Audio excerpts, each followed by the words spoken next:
kogu 20% ulatuses veetava kauba väärtusest Hormuzi väina kaudu. Ja sellist tasu ei plaani võtta Iraan, vaid Ameerika Ühendriigid. USA armee on järsult eskaleerinud sõjategevust Lähis-Idas. Iraani linnades on näha ulatuslikke tulekahjusid. Ja Donald Trump teatas, et mingit kokkulepet enam ei tule, kuid kõiki šokeeris hoopis teine Ameerika presidendi avaldus. Peaaegu pool aastat on Washington sõdinud Iraaniga ühe loosungi all.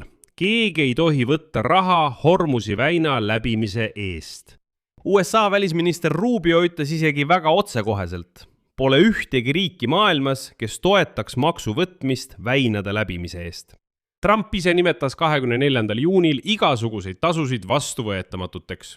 Ja G7 tippkohtumisel Evianis lubas ta, et väin jääb igaveseks tasuta ja tollimaksuvabaks.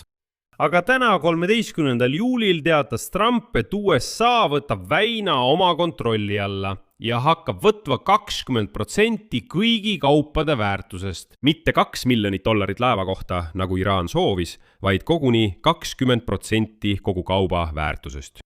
Kuide Iraan on juba vastanud Ameerika presidendi sellisele kavatsusele. Selles saates analüüsime, mida täpselt ütles täna Donald Trump. Mitu korda tema tariif ületab Iraani oma? Kas see on üldse mereõiguse järgi seaduslik? Ja miks? Kas see on bumerang, mis jõuab Ameerikani lausa Lõuna-Hiina meres? Arutame ka seda, mis tegelikult toimub väinas, kus USA kasutas esimest korda kamikaatse meredroone ja Iraan ründab juba 5 riiki korraga. Minu nimi on Aleksei Petši, arutame seda kõike koos, aga enne kui alustame, palun tellige see YouTube'i kanal, sest liigume 300 000 tellijani. Olen teie tellimuse eest isiklikult tänulik. Alustuseks toon kohe selle kõlava Donald Trumpi tsitaadi, mida juba kõik maailma meediakanalid levitavad. Trump ütles telefoni intervjuus Fox Newsile, tsitaat, me hoiame Hormuzi väina enda kontrolli all ja tõenäoliselt juhime seda. Meist saab selle kaitsja, võib-olla nimetame end väina kaitseingliks. Ja selle eest peavad nad meile maksma. Me oleme 50 aastat väina valvanud ja pole kunagi selle eest raha saanud. Valvasime tasuta, aga nüüd hakkame valvama ja saame selle eest tasu. Suured summad. Me tõenäoliselt. Ja me hoiame väina enda käes ja tõenäoliselt juhime seda. Meist saab väina kaitsja. Võib-olla nimetame end väina kaitseingliks. Selle eest peaksime saama tasu. Kui me seda teeme, makstakse meile selle eest, sest teised riigid on väga jõukad. Nad on meie poolel. Ja meilt ei saa oodata, et me teeksime seda tasuta, erinevalt sellest, kuidas me oleme seda aastaid teinud. Teate, me valvasime väina 50 aastat, isegi rohkem. Ja me ei saanud selle eest kunagi tasu. Nemad teenisid kogu raha ja Ameerika Ühendriigid lihtsalt, teate küll, nad ei teinud seda. See on hämmastav. Me ei teeninud kunagi midagi. Me valvasime seda täiesti ilma asjata. Ja nüüd me hakkame seda valvama, ning me saame selle eest ka tasu. See on suur raha. Aga me tahame lihtsalt saada hüvitis kõige selle eest, et panime oma inimesed ohtu. Siin arvasid paljud, et kuna pole mingit konkreetset infot, siis Trump lihtsalt ajab jälle tühja juttu. Ja siis järgnes Donald Trumpi postitus sotsiaalvõrgustikus Truth Social juba konkreetse numbriga. Tsitaat. Sellest hetkest alates tuntakse Ameerika Ühendriike kui Hormuzi väina hoidjat. Kuid seoses sellega ja õigluse huvides saavad USA hüvitist, mis moodustab 20% kõigi veetavate kaupade väärtusest. Kõigi kulude katteks, mis on vajalikud selle äärmiselt ebastabiilse piirkonna turvalisuse tagamiseks. Protsess ja ettevalmistused algavad kohe. Hormuzi väin, nagu Trump ütles, jääb avatuks nii Iraaniga kui ka ilma. Blokeeritud saavad olema ainult jätk ja kliendid. Kõik teised saavad juurdepääsu Ameerika Ühendriikide kaitse all. Samuti teatas Trump mereblokaadi taasalustamisest.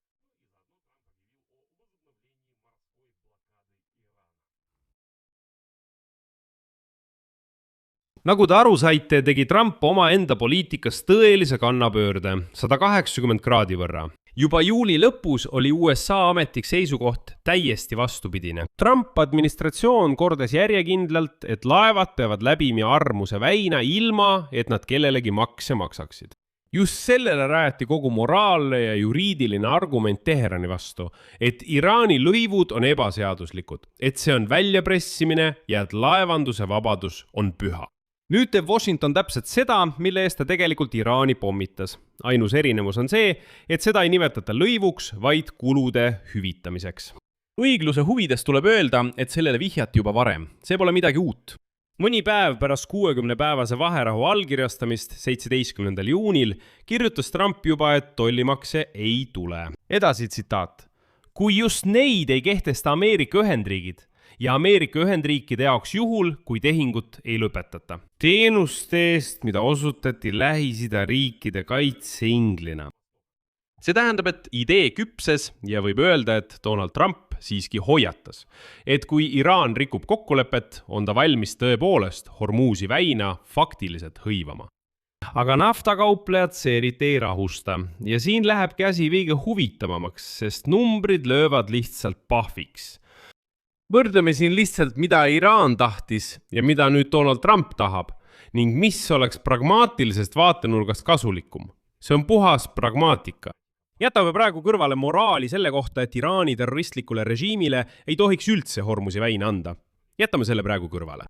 New York Timesi andmetel tahtis Iraan kehtestada tariifi kuni $2 miljonit ühe laeva kohta ja seda koos tulude jagamisega Omaaniga. See tähendab, et nad tahtsid need $2 miljonit jagada Omaaniga pooleks. Majandusteadlased hindasid, et sellise tariifi tõttu kallineks kõik umbes 20% võrra. $1 iga naftabarreli kohta. On ilmselge, et see läbipääsutasu oleks lihtsalt nafta hinnale juurde arvestatud. Mida Trump nüüd tahab? 20% kauba väärtusest. Võtame arvutamiseks värske Bloombergi andmete põhjal reaalse näite. Supertanker Humanity, mis väljus Araabia merre, vedas 2 miljonit barrelit Iraani naftat. Ja nüüd, kui Brenti toornafta hind on umbes $79 barreli kohta, kogu kauba maksumus on umbes $158 miljonit. Ja 20% on umbes $31 miljonit ühelt laevalt. See tähendab, et ameeriklaste see turvamaks on umbes 15 korda kõrgem kui see, mida Iraan nõudis. Ühe mööndusega Iraan ei saa isegi nende tasude maksmisel oma naftat müüa. Ja see on lõpuks tõeline sanktsioonisurve. Voolu ulatus on samuti muljetavaldav. Enne sõda liikus läbi väina umbes 20 miljonit barrelit naftat päevas. 1/5 maailma meritsi transporditavast naftast ja umbes 20% maailma veeldatud maagaasist. Ja kokkuvõttes lühidalt öeldes umbes 3000 laeva kuus. Kui voog oleks taastunud ja see Donald Trumpi tariif töötaks, siis räägiksime $10 miljarditest aastas Hormuzi väina läbimise eest.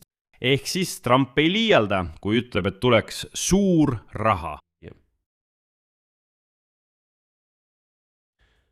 Aga kas see kõik on seaduslik? Lühike vastus on ei. Hormuzi väin on looduslik rahvusvaheline väin, mis kuulub ÜRO mereõiguse konventsiooni 3. osa alla.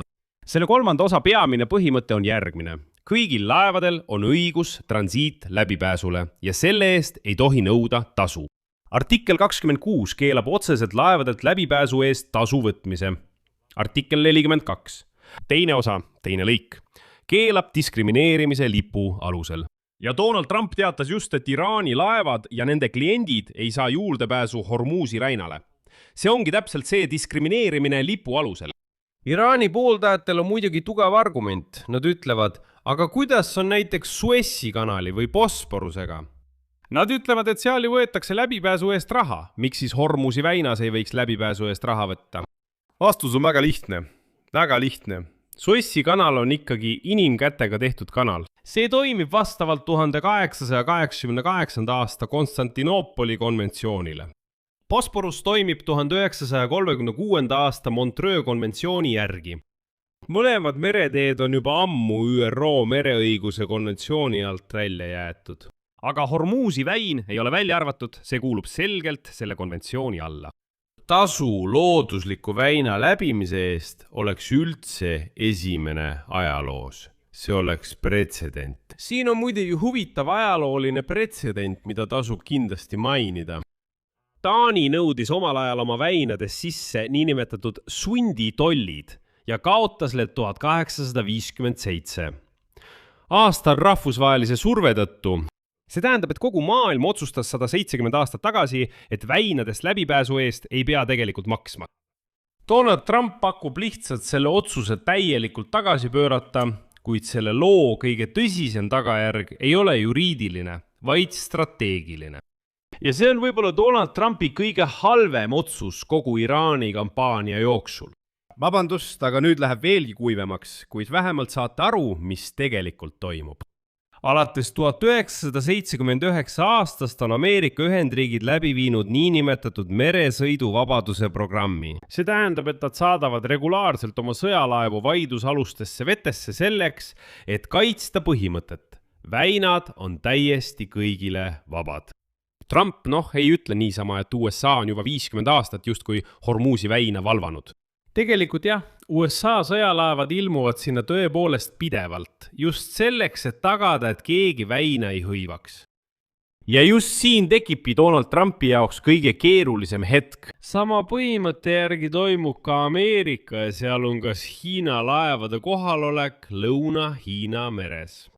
Just selle argumendiga vaidlustavad USA Hiina nõudmisi selles piirkonnas, öeldes, et need on rahvusvahelised veed, olgugi et vaidlusalused, kuid meie viime siit läbi oma sõjalaevad, et tõestada hiinlastele, et ei, see pole sugugi teie territoorium, need on vaidlusalused veed. Ja veelgi enam, 2026 aasta mais Pekingis toimunud tippkohtumisel jõudsid Donald Trump ja Xi Jinping ühisele seisukohale. Mingit tollimakse, mingit Hormuzi väina militariseerimist, kõik vastavalt rahvusvahelisele õigusele. Selleks, et ka Lõuna-Hiina meres status quo'd mitte rikkuda. Ja nüüd kõige tähtsam.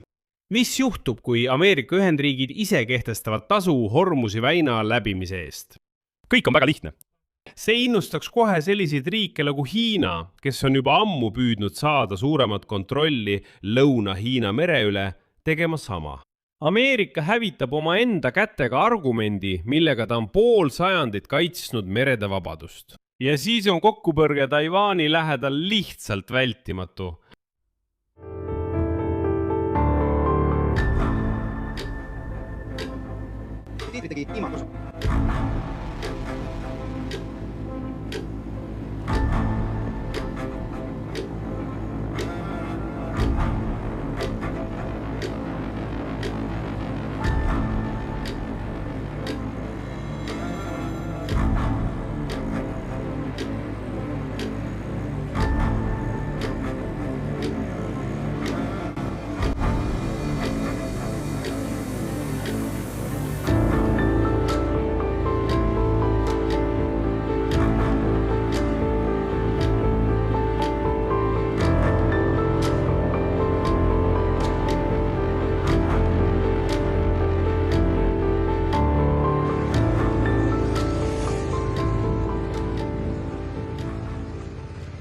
Kui Lähis-Ida piirkonnas käivad sõnalised lahingud, siis tegelik sõda käib ja see eskaleerub. Ameerika Ühendriikide poolt vaadatuna näeb see välja nii. USA armee keskväe juhatus teatas uuest rünnakute lainest. Tabamuse said Iraani õhutõrjesüsteemid, rannikuradarid, raketi- ja mehitamata süsteemid ning väikesed paadid. Kasutati hävitajaid, mereväelaevu, kamikaatse droone ja esmakordselt muide ka merelisi kamikaatse droone. See on uue relvaklassi debüüt selles konfliktis, mida Ukraina on juba ammu kasutanud Vene laevade vastu. Ja nüüd tsiteerin USA keskväe juhatust. Hormuzi väin on elutähtis koridor maailmakaubanduse jaoks. Iraan ei kontrolli seda ja Trump kommenteeris seda saates Meet the Press veelgi lihtsamalt. Me pommitasime neid öösel maatasa. Iraani poolt näeb kõik välja järgmiselt. Islami revolutsiooni kaardivägi teatas rünnakutest USA objektidele koguni 5 riigis. Bahreinis rünnati Sheikh Isa lennubaasi. See on nende helikopterite hooldussõlm ja droonide juhtimiskeskus. Kuveidis rünnati Patriot õhutõrjesüsteemi. Teatatakse, et väidetavalt hävitati isegi heiteseade. Rünnati kütusemahuteid. Varajase hoiatuse süsteem ANFPS sai samuti pihta. Jordaanias ründasid iraanlased prints Hassani lennubaasi, kus põlesid laskemoona ja kütuselaod. Ja tähelepanu, rünnak toimus isegi Omaanis, kus hävitati Ameerika radarid. Veel üks rünnak tabas Katari. Iraani andmetel hukkus nädala jooksul Ameerika rünnakute tagajärjel nende riigis umbes 20 inimest. Lisaks teatas Islami revolutsiooni kaardiväe korpus, et väidetavalt hukkus Kuveidis samuti 3 Ameerika sõdurit. Kuid USA keskväe juhatus lükkas selle info ümber. Vastus Islami revolutsiooni kaardiväelt tänasele Trumpi avaldusele oli üsna raevukas. Järgneb tsitaat. Hormuzi väin on meie territoorium ja me ei luba teisel pool maailma asuval bandiitlikul lapsi tapval armeel jätkata ebaseaduslikku sekkumist. Laevaliikluse taastamine on võimalik ainult siis, kui USA lõpetab sõjalise tegevuse väinas. Ja Washingtoni tegevuse jätkamine võib viia tõsisemate vahejuhtumiteni maailma nafta- ja gaasiturul. See on justkui vihje sellele, et nad võivad seda korrata. Praegu väidab Trump, et väin on avatud ja toimib. Aga Ameerika ametnikud väidavad, et nad viisid ööpäeva jooksul umbes 20 laeva Omaani rannikust mööda. Kuid laevade jälgimise andmed näitavad meile veidi teistsugust pilti. Kapleri andmetel läbis pühapäeval väina vaid 6 laeva. See on viimase 5 nädala miinimum. Ükski gaasitanker ei läbinud väina kogu nädalavahetuse jooksul. Ja enamik laevu, isegi need, mis läbisid, lülitasid väina läbimisel lihtsalt transponderid välja. See tähendab, et nad liikusid nagu salakaubavedajad, varjates end, mitte ameeriklaste kaitse all. Samal ajal maksab Brenti toornafta juba peaaegu $80 barreli eest. Kokkuvõte. Ametlikult juhtus täna järgmist. USA alustas taas täiemahulist sõda Iraani vastu ja kuulutas end Hormuzi väina kaitsjaks. Taastasid Iraani blokaadi ja nõudsid väina läbimise eest 20. Sisuliselt omistas Washington endale täpselt selle õiguse, mille eitamise pärast ta Teheraniga sõdis. Erinevus on ainult hinnas. Ja küüniline tõde on see, et juriidiliselt pole kummalgi poolel, ei Iraanil ega USA'l õigus. Selline õigus ei anna õigust tollimaksudele ei Iraanile ega Ameerikale. Ja see pole tühiasi. Kui 2 suurimat mängijat jõuavad praegu mingile kokkuleppele ja keegi hakkab võtma tasu väina läbimise eest, siis kukub kokku põhimõte, millel kogu maailma merenduskaubandus põhineb. Ja esimene, kes selle pretsedendi rõõmuga kasutusele võtab, on Hiina, Lõuna-Hiina meres. Siin panen 3 punkti. Kirjutage oma arvamus ja järeldused selle video kommentaaridesse. Tellige kanal, vajutage kellukesele ja ärge unustage vajutada meeldib nuppu. Sellega on kõik. Hoolitsege enda eest. Kõike head.